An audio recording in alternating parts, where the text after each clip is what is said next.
a gente pode dizer, na verdade, fazendo uma crítica e fugindo do marxismo, elas partem de Engels. Né? Engels está recorrentemente aparecendo nos debates como interlocutor. Então, ele é realmente um divisor de águas. Um clássico. Se a gente pensar, a origem da família da propriedade privada do Estado é um clássico marxista. E também é importante para entender justamente esse movimento da acumulação, mesmo com todas as críticas. E a discussão se existia um matriarcado ou não. É importante pontuar que os estudos de Engels colocam como o patriarcado e o capitalismo se unificaram para a fase de acumulação. A gente vê eles continuam se relacionando dessa forma para a fase da acumulação. Não é à toa que a gente tem tanta discussão atual sobre trabalho doméstico. A discussão se vem porque a gente está num momento de maior feminização desse proletariado, mas também, desde a pandemia, começou-se uma discussão, pelo menos, para quem estuda o tema há algum tempo, sobre como se relaciona o trabalho fora de casa e o trabalho doméstico dentro de casa. Na pandemia, a gente teve um home office e, para além disso, a gente teve a questão de que pararam-se as creches. Então, como essas mulheres iam trabalhar? Nem todo mundo ficou em home office, nem todo mundo teve direito a parar, nem todo mundo teve direito a não sair de casa e se proteger durante a pandemia. E as mulheres, que eram principalmente as que estavam em locais de trabalho que tinham a ver com a limpeza ou com o cuidado, não pararam. Mas as escolas pararam. Então, quem cuidava das crianças? Quem cuida da casa? O caso emblemático disso é a morte do menino Miguel no Recife, né? Emblemático aquilo e como os críticos ao feminismo teimam em desvincular ali a questão da importância do trabalho feminino naquela questão. Inclusive o julgamento está com poucos dias que aconteceu o julgamento, a patroa, né, a mulher branca pôde depor de casa. Eu fiquei chocada, assim, de casa, do conforto do celular, ela pôde dar o seu depoimento, teve a pena reduzida, né? Enquanto a mãe do menino Miguel estava lá no plenário, brigando ainda por justiça pela morte da criança. E que não pôde, na pandemia, ter o direito, né, de se proteger em casa. Então, se for pensar, é um caso que aconteceu justamente porque a patroa simplesmente não estava nem aí para a vida de uma criança. Porque, enfim, eu fico um pouco irritada com esse caso. Me indigna um pouco. Voltando à discussão, e aí a gente falar sobre pegar esse fio, né, dessa entrada dessas mulheres no mercado de trabalho. Eu estudei na minha dissertação especificamente o processo de massificação, de feminização, que a gente chama do trabalho, que foi a entrada massiva delas ali nos anos 70, 80, que permaneceu ali nos anos 90, porque era um período de crise econômica. Então era interessante que essas mulheres entrassem mais no mercado de trabalho, porque se necessitava desse mercado, desse trabalho barato, e elas entram, não surpreendentemente, em ramos que são de serviços gerais e que são de serviços que estão crescendo como o telemarketing. Na época, ali em 80, 90, teve um boom e elas entraram porque aí existia uma ideia de docilidade, da voz calma, do cuidado. Também cresce a porcentagem de mulheres nos trabalhos de cuidado, cresce a entrada delas na universidade, em cursos especificamente de letras, em serviço social, que são cursos que são entendidos como cursos femininos. Todo esse cenário é o cenário de entrada massiva delas no mercado de trabalho, sem ser, claro, do período social que a gente vivia de recessão econômica e ditadura. E, enfim, então, para abordar essa questão, eu usei muito o conceito de opressão e exploração. E aí eu usei muito a Datri, acho que ela está extensamente na minha dissertação. Aqui, gente, a gente fala Datri, mas é Andréa Datri. Esse livro é recente, né? Essa publicação é recente, Pão e Rosas. Isso. O que eu usei especificamente da Andréa Datri foi justamente o remonte histórico que ela faz sobre o feminismo. Ela tem alguns artigos chamados Feminismo e Marxismo. E também sobre o conceito de exploração e opressão, que eu acho que ela trabalha coloca, né, consideramos a exploração como uma relação entre as classes, que faz referência à apropriação do trabalho excedente das massas trabalhadoras por parte da classe possuidora dos meios de produção, a burguesia. Trata-se, nesse caso, de uma categoria que tem raízes nos aspectos estruturais e econômicos, que é diretamente a exploração que a gente sofre no trabalho. Enquanto poderíamos definir a opressão como a relação de submissão de um grupo sobre outro por razões culturais, raciais ou sexuais, que aí entra o grupo das mulheres. E aí entender que esse grupo ele é polifascista, como eu já tinha falado, ou seja, não são todas as mulheres, todas nós estamos submetidas a uma condição de subcidadania, nesse ponto. Porém, nós não sofremos opressão da mesma forma. Essa opressão ela tem contornos sociais que são definidos pela classe e também pela raça. Não vamos nos esquecer. No caso, então, as mulheres burguesas não sofrem o mesmo tipo de opressão que as mulheres da classe trabalhadora. E por isso defender essa ideia do feminismo marxismo é importante. São os 49% dessa classe trabalhadora que são mulheres, que estão sendo não só exploradas, mas também oprimidas e colocadas em situações de precarização, de preconceito, de racismo, enfim. No texto da Assunção, da Diana Assunção, ela aborda a greve das mulheres, das trabalhadoras terceirizadas na USP, e a maioria das trabalhadoras são mulheres negras, que estão dentro dos serviços de limpeza. Então, se tem aí um outro contorno social que também é a raça.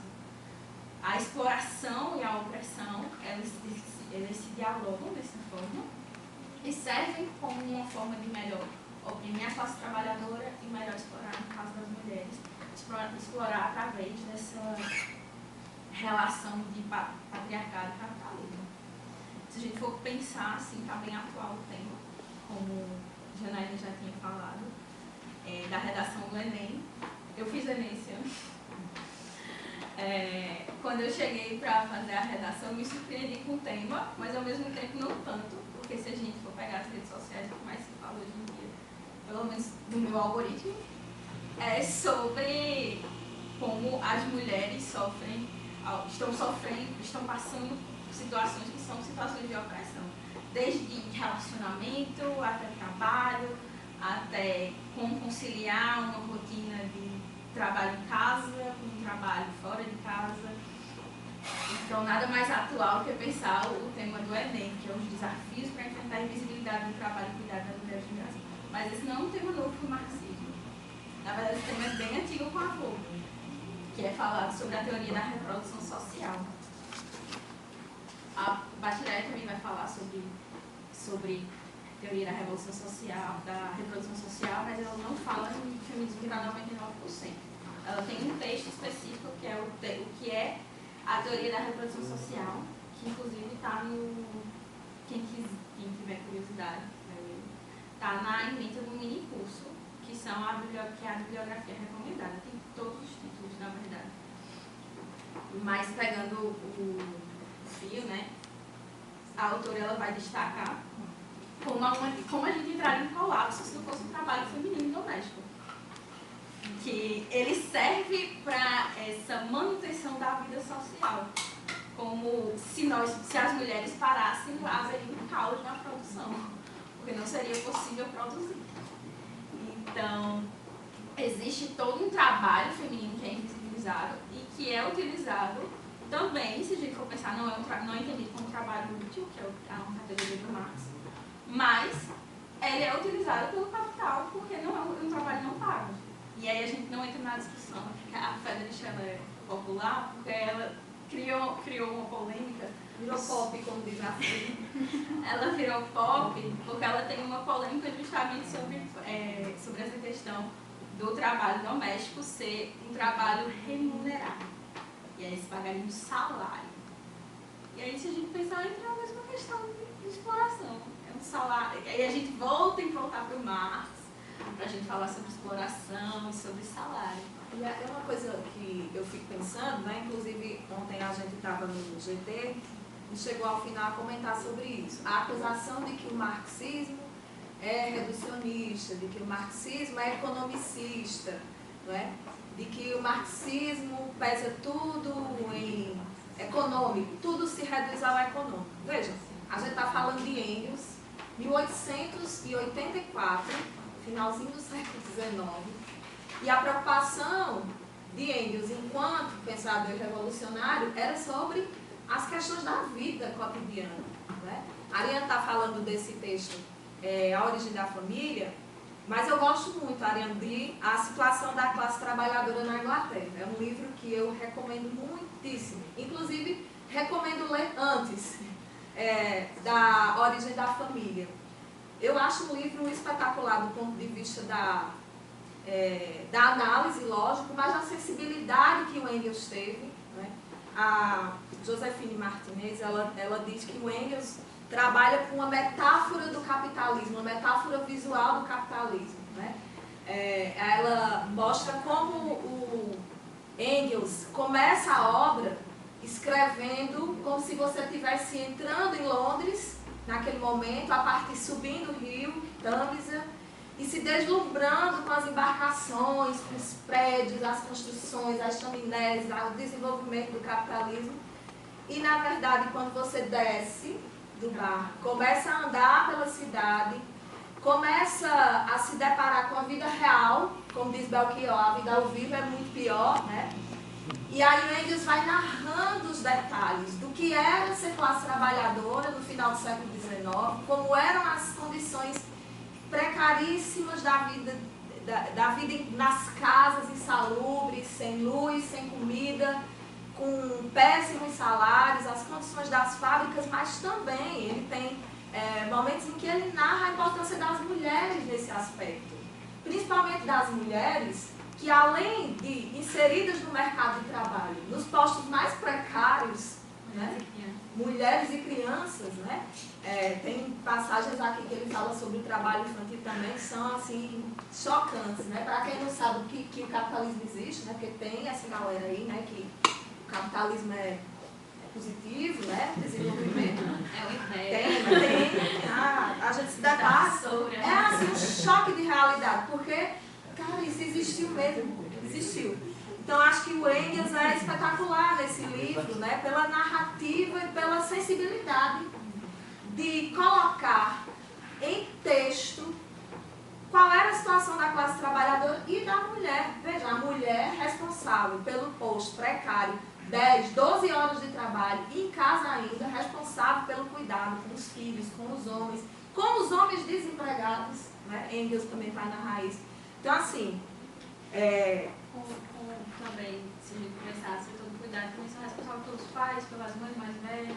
Isso, em geral, Não esse só trabalho. isso, também nesse momento entra uma classificação de que se ela não tivesse esse trabalho dentro das fábricas, ela tinha que se prostituir para conseguir entrar nessa demanda. Então, é um momento que a taxa de prostituição na Inglaterra, ela sobe ao nível que é chamado de desumano. E os portos eram dominados por prostitutas. É tanto que teve serial killers que surgiu por tudo isso, assassinatos. Elas eram bastante comumente assassinados e jogados à beira-rio. E ninguém percebia isso. Então é aquele sumiço, o apagamento total de uma classe. Ninguém falava em assédio, né? Das trabalhadoras nas fábricas. Aí eu fiquei, sua fala me fez lembrar, em Pernambuco, como é teu nome? Débora.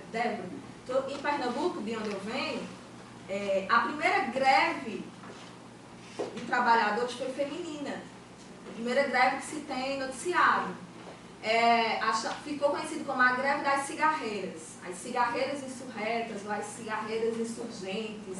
1903. Né? Vocês lembram aí quem foi da história?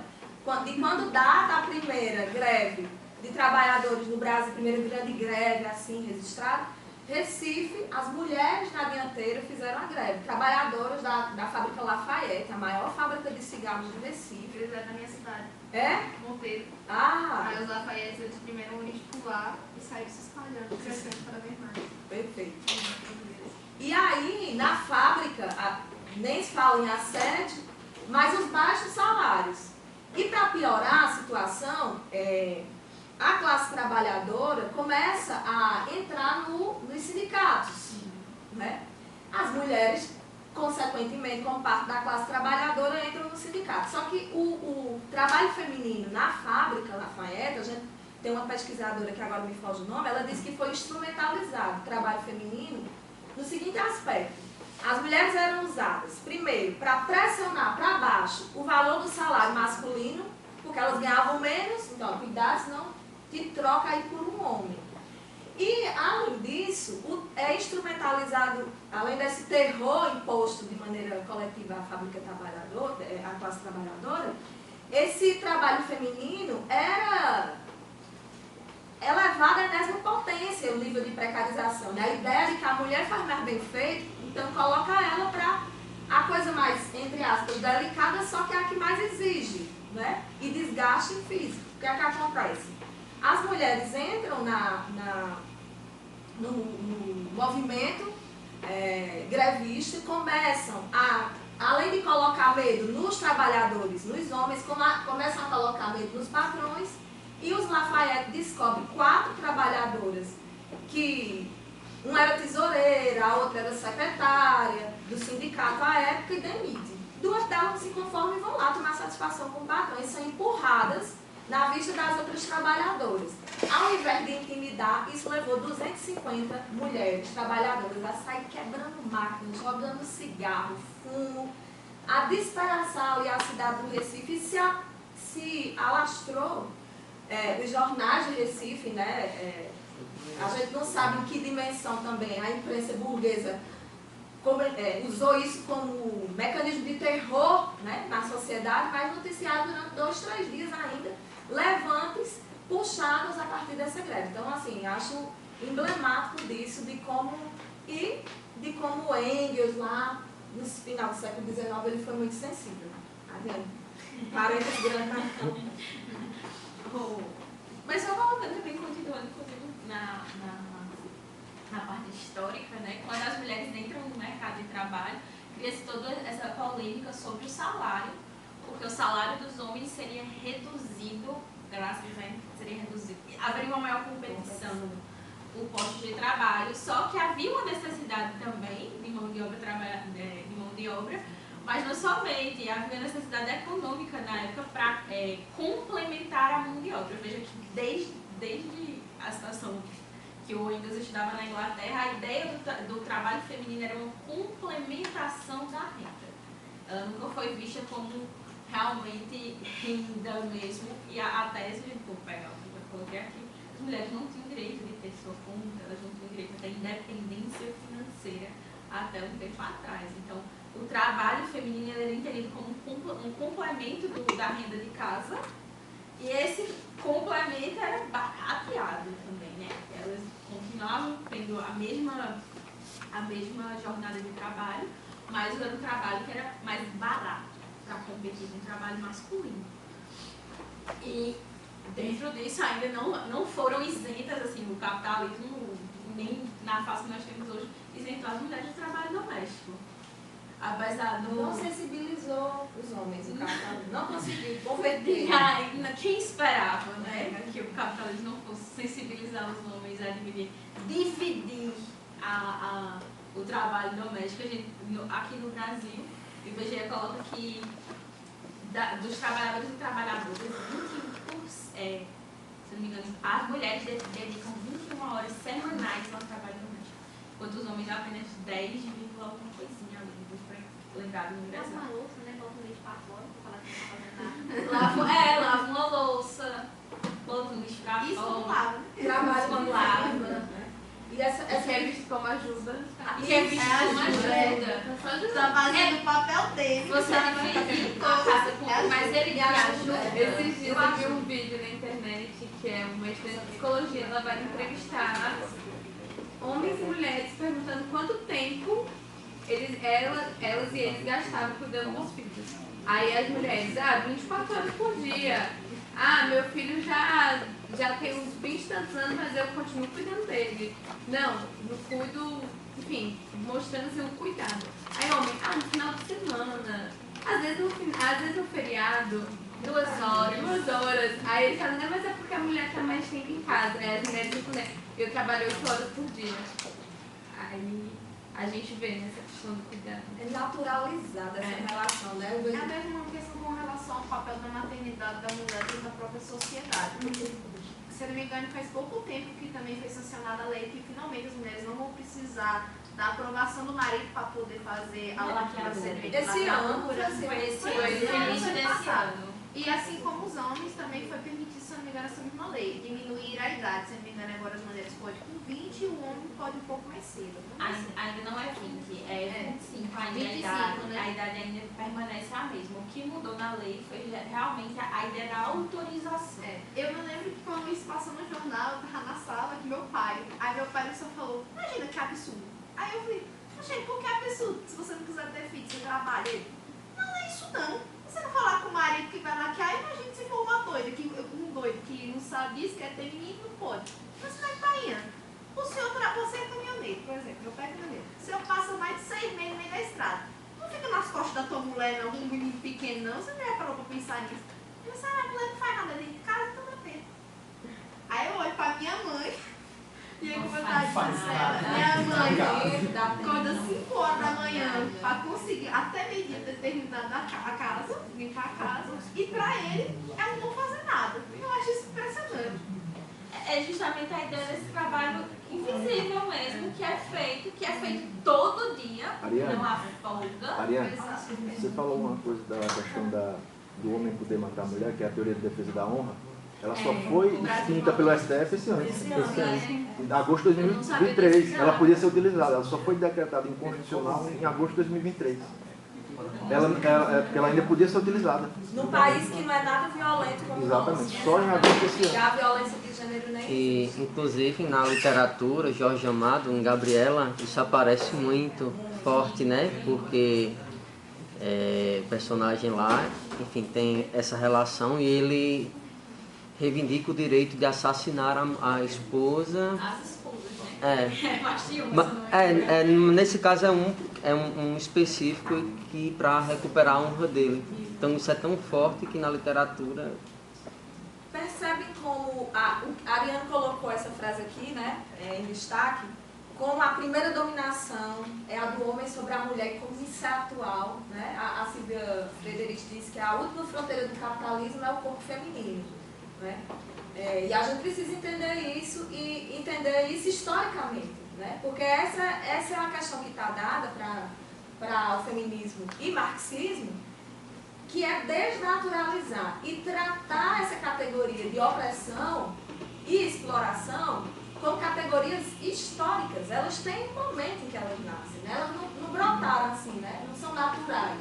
Ela tem uma base material para a gente poder entender o porquê daquilo, que é importante. Senão a gente vai achar que isso é realmente uma igreja coloca. Aí vamos remontar, né, aos tempos. A ideologia da igreja, como a igreja coloca que a mulher deve ser. Se a gente voltar há pouco tempo atrás, né, a bela recatada do lar, essa figura feminina, como ela é pintada, como ela é colocada. E não dá Como se para... fosse natural, como se a mulher fosse mega naturalmente. E ao mesmo tempo não dá para resolver esse problema de maneira individual, ou com saídas individualizantes, né? Ou voltadas para só a gente é dos homens, ou sem a transformação dessa sociedade. É impossível, né?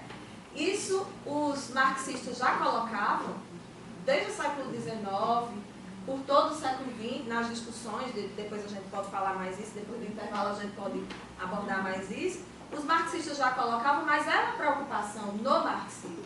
Então, a ideia do mecanicismo e do economicismo como limites para entender o feminismo enquanto teoria possível para a libertação das mulheres, e o marxismo seu entrave, porque não entendeu essas questões. Então, quando a gente volta aos textos, faz a leitura dos textos, eu vou indicar mais um aqui. Esse volume aqui, ó, tá até no plástico, esse que o professor Gonçalo trouxe para a gente. Mulheres, Revoluções e Socialismo. Ele traz uma série de textos, uma série de textos clássicos, né, que estavam por aí, dispersos, espalhados, e nessa coletânea aqui, coordenada aqui no Brasil pela Diana Assunção, mas tem a participação da Josefina Martinez, ele reúne esses textos de Rosa Luxemburgo, textos de Trotsky. Sim, Trotsky falou sobre a condição das mulheres, depois a gente pode falar mais sobre isso. Textos do do Marx e Engels, textos de Lenin, né? Discursos onde Lenin estava assim preocupado com a questão da mulher. Então essa obra, do ponto de vista, principalmente para quem estuda, na perspectiva do feminismo e marxismo, eu acho muito interessante porque ela reúne aí esses textos que estavam soltos, e muitas das polêmicas atuais, elas partem da incompreensão do que foi dito, dos textos ou dos discursos, né? É importante até deixar que o próprio Lenin fala que não é possível a vitória, né, do proletariado, a emancipação do capitalismo, assim, a emancipação do proletariado, sem que se emancipe também a mulher do trabalho doméstico.